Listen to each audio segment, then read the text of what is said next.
Hello guys, അപ്പോൾ ഈ വൈകുന്നേരത്ത് ഞാൻ എവിടെയാണ് ഈ പൊയ്ക്കൊണ്ടിരിക്കുന്നതെന്ന് വെച്ചാൽ ഇതാ കാണുന്നതാണ് നമ്മുടെ കോളേജിൻ്റെ ലൈബ്രറി. അപ്പോൾ എന്താണ് പതിവില്ലാണ്ട് ഈ വഴിക്കുന്നതൊക്കെ വെച്ചാൽ നാളെ ഞങ്ങളുടെ ലാബ് എക്സാമാണ്. അപ്പോൾ ഞാൻ വിചാരിച്ചു ഇന്ന് ഒരു ചേഞ്ചിന് വേണ്ടിയിട്ട് ലൈബ്രറിയിൽ ഇരുന്ന് പഠിക്കണം. അപ്പോൾ അത് നിങ്ങൾക്ക് കൂടെ ഒന്ന് കാണിച്ചു തരാമെന്ന് വിചാരിച്ചു. അപ്പോൾ ഇതാണ് ഞങ്ങളുടെ കോളേജിൻ്റെ ലൈബ്രറി. ഞാൻ പഠിക്കുന്ന കോളേജ് അറിയാത്തവരുണ്ടെന്നുണ്ടെങ്കിൽ ഞാൻ പഠിക്കുന്നത് IIST, അതായത് Indian institute of space science and technology എന്ന് പറഞ്ഞ കോളേജിലാണ് ഞാൻ പഠിക്കുന്നത്. അത് നമ്മുടെ ISROൻ്റെ കീഴിലുള്ള കോളേജാണ്. കണ്ടില്ല, ഇപ്പുറത്ത് റോക്കറ്റൊക്കെ ഇരിക്കുന്നത് നടക്കുന്ന നമ്മുടെ APJ അബ്ദുൽ കലാം സാറുണ്ട്. ഇതാണ് നമ്മുടെ ലൈബ്രറി എന്ന് പറയുന്നത്. 6 നിലയുണ്ട് മൊത്തത്തിൽ.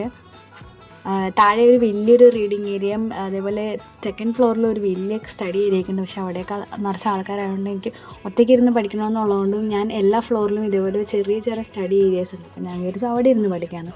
അപ്പോൾ അതാ ഞാൻ ലാപ്ടോപ്പ് കൊണ്ടുവന്നിട്ടുണ്ടായിരുന്നു. അപ്പോൾ ഞാൻ അതിൽ ഓൾറെഡി തന്നെ എൻ്റെ എക്സ്പെരിമെൻ്റ് എല്ലാം കോപ്പി പേസ്റ്റ് ചെയ്ത് നമ്മുടെ ChatGPT ഇട്ട് കൊടുത്തിട്ടുണ്ടായിരുന്നു. ChatGPT അതിന് വരാവുന്ന എല്ലാ ക്വസ്റ്റിനും തലങ്ങും വിലങ്ങും ഇട്ട് തന്നിട്ടുണ്ടായിരുന്നു.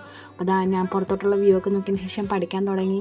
ഏകദേശം ഒരു 5 മണിയായപ്പോഴാണ് ഞാൻ ഇവിടെ വന്നത്. ഒരു 8 മണിയായപ്പോഴേക്കും എങ്ങനെയൊക്കെയോ ഞാനതങ്ങ് പഠിച്ച് തീർത്ത്. അങ്ങനെ ഒപ്റ്റിക്സിൻ്റെ ലാബായിരുന്നു കേട്ടോ, മോഡേൺ ഒപ്റ്റിക്സിൻ്റെ ഒരു ലാബായിരുന്നു.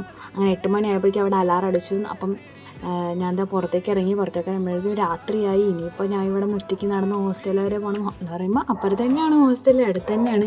അപ്പോൾ കൂടുതൽ ഈ ലൈബ്രറിയുടെ വിശേഷങ്ങളൊക്കെ നിങ്ങൾക്ക് അറിയണമെന്നുണ്ടെങ്കിൽ നിങ്ങൾ കമൻറ്റ് ചെയ്യുക. അപ്പോൾ ഞാൻ അതിൻ്റെ കൂടുതൽ ഡീറ്റെയിൽ ആയിട്ടുള്ള വീഡിയോ ആയിട്ട് വരും. അപ്പോൾ ടാറ്റാ ബൈ.